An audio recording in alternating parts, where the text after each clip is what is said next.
ಮಹದಾಯಿ ವಿಚಾರದಲ್ಲಿ ಈಗ ಸರ್ವಪಕ್ಷ ಸಭೆಯನ್ನು ಕೊಂಡೊಯ್ಯಬೇಕು ಅಂತೇಳಿ ಸರ್ಕಾರ ಡಿಸೈಡ್ ಆಗಿದೆ ಅಂತೇಳಿ. ಆದರೆ ಜೋಶಿ ಅವರು ಹೇಳ್ತಾ ಇರೋದು ನಮ್ಮ ಸರ್ಕಾರದಲ್ಲಿ ಎಲ್ಲ ಕೂಡ ಅನುಮತಿ ಕೊಟ್ಟಿದೆ, ಸುಮ್ಮನೆ ರಾಜಕಾರಣ ಮಾಡ್ತಿದೆ ಕಾಂಗ್ರೆಸ್. ಈಗ ಇರುವಂಥದ್ದು ಏನು, ಮಹದಾಯಿದಲ್ಲಿ ಒಂದು ಕಡೆ ಇವತ್ತು ವಿದ್ಯುತ್ ಶಕ್ತಿ ಲೈನ್ಗೆ ಪರವಾನಗಿ ಕೊಡ್ತಾರೆ, ಇನ್ನೊಂದು ಕಡೆ ನಮ್ಮದು ಕುಡಿಯ ನೀರು ಮಹದಾಯಿ ಎದಕ್ಕಿರುವಂಥದ್ದು ಯೋಜನೆ ಕುಡಿಯ ನೀರು ಇವತ್ತು ಜಾಗತಿಕ ಮಟ್ಟದಲ್ಲಿ ವರ್ಲ್ಡ್ ವೈಡ್ ಇದು ಪ್ರಯಾರಿಟಿ ಅದು.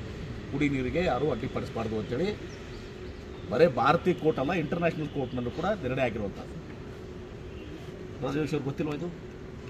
ಕೊಡಿಸ್ಬಿಡಿ, ಎನ್ವಿರಾನ್ಮೆಂಟ್ ಡ್ರಿಂಕಿಂಗ್ ವಾಟರ್ ಸ್ಕೀಮ್ ಇದೆ ಅಂತೇಳಿ ಒತ್ತಡ ಮಾಡಿ ಎನ್ವಿರಾನ್ಮೆಂಟ್ ಕ್ಲೀನ್ಸ್ ಕೊಡಿಸಿದ್ರೆ ಮುಗಿದು ಹೋಗುತ್ತಲ್ಲ, ಇಷ್ಟೆಲ್ಲ ಹೇಳೋ ಬದಲು ಕೊಡಿಸ್ಬೇಕಲ್ಲ ಕುಡಿ ನೀರಿಗೆ.